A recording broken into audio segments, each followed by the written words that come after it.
Students இன்னைக்கு நம்ம வீடியோவில் ஆன்லைன் எக்ஸாம் எழுத போகிற ஸ்டூடெண்ட்ஸ் வந்து என்னென்ன ஸ்டெப்ஸ் வந்து ஃபாலோ பண்ணணும் அதை பற்றி தான் பார்க்க போகிறோம். அதுக்கு முன்னாடி நீங்கள் இன்னும் நம்ம சேனலை சப்ஸ்கிரைப் பண்ணலைன்னா மறக்காமல் சப்ஸ்கிரைப் பண்ணுங்கள். கூடவே கிரியேட் ஆகக்கூடிய பெல் ஐக்கான் கிளிக் பண்ணி அதில் ஆல்னு கொடுத்துருங்க. அப்போ தான் நம்ம சேனலில் அப்லோட் பண்ணுற எல்லா வீடியோஸையும் நீங்கள் மிஸ் பண்ணாமல் பார்க்கலாம்.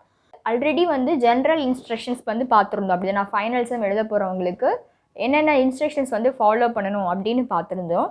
இன்றைக்கி நம்ம வீடியோவில் என்ன பார்க்க போகிறோம் அப்படின்னா, நீங்கள் வந்து ஆன்லைன் எக்ஸாம் எழுதும்பொழுது ஃபஸ்ட்டு ஸ்டெப் நீங்கள் என்ன பண்ணணும், அடுத்தது யூசர் நேம் அண்ட் பாஸ்வேர்ட் கொடுத்துட்டு நெக்ஸ்ட் ஸ்டெப் என்ன பண்ணணும், அந்த மாதிரி ஸ்டெப் பை ஸ்டெப் ஃப்ளோவை வந்து பார்க்க போகிறோம். அதாவது ப்ராசஸ் ஃப்ளோ அண்ட் கைட்லைன்ஸும் கொடுத்துருக்காங்க.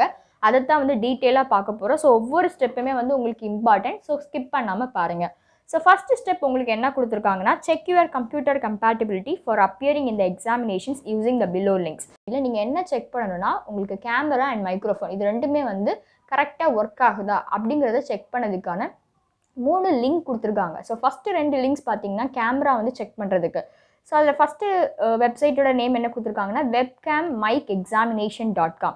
ஸோ அடுத்து ஒரு நேம் கொடுத்துருக்காங்க webcam-examination.com. ஸோ அடுத்து ஒரு பேஜ் கொடுத்துருக்காங்க. அதில் வந்து webcam-myexamination.com/check-microphone-html.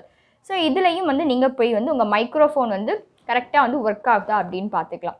ஸோ இந்த ஸ்டெப் முடிச்சுட்டு செகண்ட் ஸ்டெப்பில் என்ன சொல்லியிருக்காங்கன்னா, உங்கள் camera, microphone, browser and network இது எல்லாத்தையும் செக் பண்ணதுக்கப்புறம் உங்களோட க்ரெடென்ஷியல்ஸ், லாகின் க்ரெடென்ஷியல்ஸை வந்து கொடுக்க சொல்கிறாங்க. ஸோ இதில் நீங்கள் என்ன கொடுப்பீங்கன்னா, உங்களோட ஸ்டூடெண்ட் நேம், அதுக்கப்புறம் வந்து உங்களோட ரோல் நம்பர், இந்த மாதிரி டீட்டெயில்ஸ் வந்து கேட்பாங்க. ஸோ உங்களுக்கு வந்து லாகின் க்ரெடென்ஷியல்ஸ்க்கு என்ன தேவையோ அதை வந்து உங்கள் இமெயில் ஐடி இல்லைனா உங்கள் ரெஜிஸ்டர் பண்ண ஃபோன் நம்பரில் வந்து உங்கள் பாஸ்வேர்டு என்ன கொடுத்து நீங்கள் வந்து என்டர் பண்ணணும். இந்த மாதிரி டீட்டெயில்ஸ் வந்து ஆல்ரெடி சென்ட் பண்ணுவாங்க அப்படின்னு சொல்லி நம்ம ஜென்ரல் இன்ஸ்ட்ரக்ஷனில் பார்த்துருந்தோம். ஸோ அந்த லாகின் க்ரெடென்ஷியல்ஸை கொடுத்துட்டு நீங்கள் கன்ஃபார்ம் பண்ணணும். ஓகேவா, ஐ confirm the details are correct அப்படிங்கிறத செலக்ட் பண்ணணும். ஸோ அடுத்து என்ன ஆகும்னா, திருப்பியும் அதே டீட்டெயில்ஸை கொடுக்க சொல்லணும். ஏதாவது like student name, roll number, இந்த மாதிரி ஏதாவது டீட்டெயில்ஸ் அங்கே கேட்டிருந்தாங்கன்னா அந்த டீட்டெயில்ஸை நீங்கள் திருப்பி கன்ஃபார்ம் பண்ண வேண்டியிருக்கும் உங்களோட தேர்ட் ஸ்டெப்பில். ஸோ நம்ம வந்து ஜஸ்ட் ஜென்ரலாக வந்து ஒரு பாஸ்வேர்ட் க்ரியேட் பண்ணாலே திருப்பி ஒருக்கா அதை கொடுத்து கன்ஃபார்ம் பண்ண சொல்லலாம். அந்த ஸ்டெப் தான் உங்களோட தேர்ட் ஸ்டெப். ஸோ நீங்கள் இது முடிச்சதுக்கு அப்புறமா என்ன மாதிரி ஃபோர்த்து ஸ்டெப் இருக்குன்னு சொல்லியிருக்காங்கன்னா, நீங்கள் வந்து அதில் கொடுத்துருக்க இன்ஸ்ட்ரக்ஷன்ஸை வந்து ரீட் பண்ணணும். ஸோ எந்த ஒரு ஆன்லைன் எக்ஸாம்னாலும் கண்டிப்பாக வந்து கொஞ்சம் இன்ஸ்ட்ரக்ஷன்ஸ் கொடுத்துருப்பாங்க. அதாவது என்ன மாதிரி இன்ஸ்ட்ரக்ஷன்ஸ் இருக்குன்னா, கொஷின்ஸ் எல்லாம் வந்து மார்க் பண்ணால் நெக்ஸ்ட் பேஜ் போகிறதுக்கு, ப்ரீவியஸ் பேஜ் போகிறதுக்கு, இந்த மாதிரி இன்ஸ்ட்ரக்ஷன்ஸ் எல்லாமே ஒவ்வொரு ஆன்லைன் எக்ஸாம்லேயும் வந்து கொடுத்துருப்பாங்க. ஸோ அந்த இன்ஸ்ட்ரக்ஷன்ஸை நீங்கள் ரீட் பண்ணிவிட்டு அதை அக்ரி கொடுத்துணும். ஸோ அதில் ஒரு டிக் பண்ணுற மாதிரி ஒரு பாக்ஸ் இருக்கும். அதில் நீங்கள் டிக் பண்ணிவிட்டு ஸ்டார்ட் எக்ஸாம் அதை வந்து நீங்கள் கிளிக் பண்ணிட்டீங்கன்னா உங்கள் எக்ஸாம் வந்து ஸ்டார்ட் ஆகிடும். ஓகேவா. ஸோ அதுக்கு அடுத்தது இன்னொரு பேஜ் வரும் அப்படின்னு சொல்லியிருக்காங்க. ஸ்டெப் 5 என்ன பண்ணணும்னா, read rules, agree and next அப்படின்னு கிளிக் பண்ண சொல்கிறாங்க. ஸோ ரூல்ஸ் எல்லாம் ரீட் பண்ணிவிட்டு I have read and agree to the terms and click on நெக்ஸ்ட்னு கொடுத்துருக்காங்க. ஸோ அதை நீங்கள் கிளிக் பண்ணிக்கணும். ஸோ நெக்ஸ்ட்னு ஒரு பட்டன் இருக்கும், அதை நீங்கள் கிளிக் பண்ணிக்கணும். ஸோ இதில் என்ன சொல்கிறாங்கன்னா, உங்கள் எக்யூப்மெண்ட் வந்து செக் பண்ண சொல்கிறாங்க. ஓகேவா. ஸோ அதுக்கு நீங்கள் கேமராவை எனேபிள் பண்ணுறதுக்கு அலோ அப்படின்னு கொடுக்கணும். ஸோ வந்து இது எப்படின்னா உங்களுக்கு ஒரு பாப்அப் விண்டோ மாதிரி தான் வரும். அதே மாதிரி மைக்ரோஃபோனுக்கும் அலோன்னு கொடுத்துக்கோங்க. ஸோ இப்போ வந்து நீங்கள் என்ன பண்ணணும்னா, இதெல்லாம் அலோவ் கொடுத்ததுக்கப்புறம் உங்கள் ஸ்க்ரீனை வந்து நீங்கள் ஷேர் பண்ணணும். ஓகேவா. இது வந்து ரொம்பவே இம்பார்ட்டன்ட். ஏன்னா நம்ம எக்ஸாம் எழுத போகிறோம். ஸோ நம்ம ஸ்க்ரீன் வந்து அவங்க வந்து மானிட்டர் பண்ணிகிட்டு இருப்பாங்க. ஓகேவா. ஸோ அதில் என்ன சொல்லியிருக்காங்கன்னா, select your entire screen and then click on share.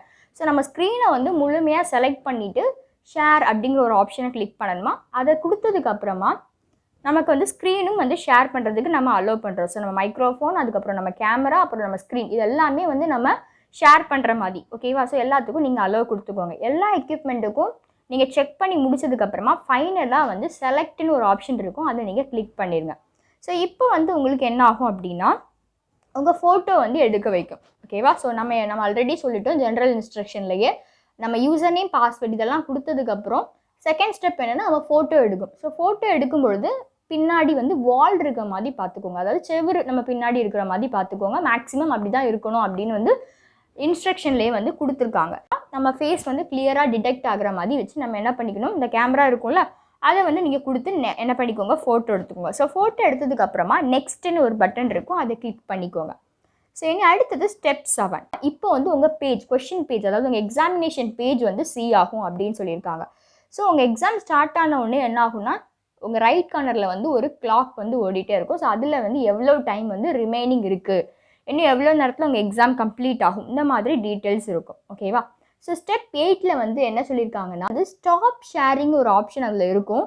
அதை நீங்கள் வந்து என்ன பண்ணிடக்கூடாது, கிளிக் பண்ணிடக்கூடாதுன்னு சொல்லியிருக்காங்க. சப்போஸ் நீங்கள் அதை கிளிக் பண்ணிங்கன்னா உங்கள் மார்க் வந்து ஜெனரேட் ஆகாது. ஸோ இது ரொம்பவே இம்பார்ட்டன்ட். இந்த ஸ்டெப் 8 வந்து நோட் பண்ணிக்கோங்க. ஓகேவா? ஸோ நம்ம ஃபஸ்ட்டு ஸ்டார்டிங்லேயே வந்து நம்ம ஸ்க்ரீனை வந்து ஷேர் பண்ணுறதுக்கு நம்ம அலோவ் பண்ணுறோம். ஸோ எந்த காரணத்தை கொண்டு கீழே வந்து ஸ்டார்ட் ஷேரிங் ப்ளூ கலரில் இருக்கும் அப்படின்னு சொல்லியிருக்காங்க. அதை நம்ம கிளிக் பண்ணிடக்கூடாது. ஸோ அப்படி கிளிக் பண்ணோன்னா நமக்கு மார்க்ஸ் வந்து ஜென்ரேட் ஆகாது. அதாவது மார்க்ஸ் வந்து நம்ம எக்ஸாம் எழுதுறதுக்கு கிடைக்காது. அந்த மாதிரி சொல்லியிருக்காங்க. ஓகேவா? ஸோ இந்த பேஜில் வந்து பார்த்திங்கன்னா உங்களுக்கு ஒரு ஐடியா இருக்கும். அதாவது இந்த பாக்ஸஸில் கொடுத்துருக்கிறதெல்லாம் நம்மளோட கொஷின்ஸ். ஸோ இந்த கொஷின்ஸ் வந்து நம்ம ஆன்சர் பண்ணோன்னா கீழே பாருங்கள், ஒயிட்டு, க்ரீன், ரெட்டு, ஆரஞ்சு இந்த கலரில் இருக்குல்ல. ஸோ நம்ம நாட் ஆன்சர்னா ரெட் கலரில் இருக்கும். நம்ம அந்த கொஷினை பார்த்துருக்கோம் அப்படின்னா ஒயிட் கலரில் இருக்கும். நம்ம ஆன்சர் பண்ணிட்டோம்னா அந்த கொஷின் வந்து க்ரீன் கலரில் மாறிடும்.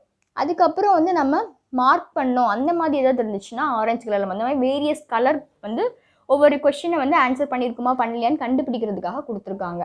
ஸோ இதில் வந்து பார்த்திங்கன்னா ஒரு ரவுண்ட் ஸ்க்ரீன் இருக்கா, இதுதான் வந்து அந்த ரவுண்ட் பாக்ஸ்ன்னு சொன்னாங்களா அது. ஸோ இதுதான் வந்து இந்த இதில் வந்து உங்கள் ஃபோட்டோ வந்து விசிபிள் ஆகிற மாதிரி இருக்கும். நீங்கள் எடுத்த ஃபோட்டோ வந்து இதில் விசிபிள் ஆகும். ஸோ இதில் வந்து click on hide button to hide popup. So உங்கள் எக்ஸாம் எழுதிட்டு இருக்கும்போது உங்கள் வெப்பேஜில் வந்து நிறைய பாப்அப் மெசேஜ் வர்றதுக்கு சான்சஸ் இருக்குது. ஸோ இந்த பாப்அப் மெசேஜை வந்து ஆஃப் பண்ணி வைக்க சொல்லியிருக்காங்க. ஸோ 9th ஸ்டெப் என்ன சொல்லியிருக்காங்கன்னா, எல்லா கொஸ்டினும் நீங்கள் ஆன்சர் பண்ணியாச்சுன்னா சப்மிட் பட்டனை வந்து நீங்கள் கொடுத்துருங்க. ஸோ இது வந்து கொடுத்துட்டு நீங்கள் வந்து ஒரு கன்ஃபர்மேஷன் பண்ணிக்கணும். Okay, yes after reconfirming of submitting the examination. So நீங்கள் வந்து அதில் ஒரு விண்டோ வந்து ஷோ ஆகும். அதில் வந்து என்ன ஆகும், ஓகே நீங்கள் வந்து எக்ஸாம் எழுதிட்டீங்களா, சப்மிட் பண்ணுறது ஓகே தானா அப்படின்னு கேட்டுக்கும். நீங்கள் வந்து ஓகே கொடுத்துருங்க.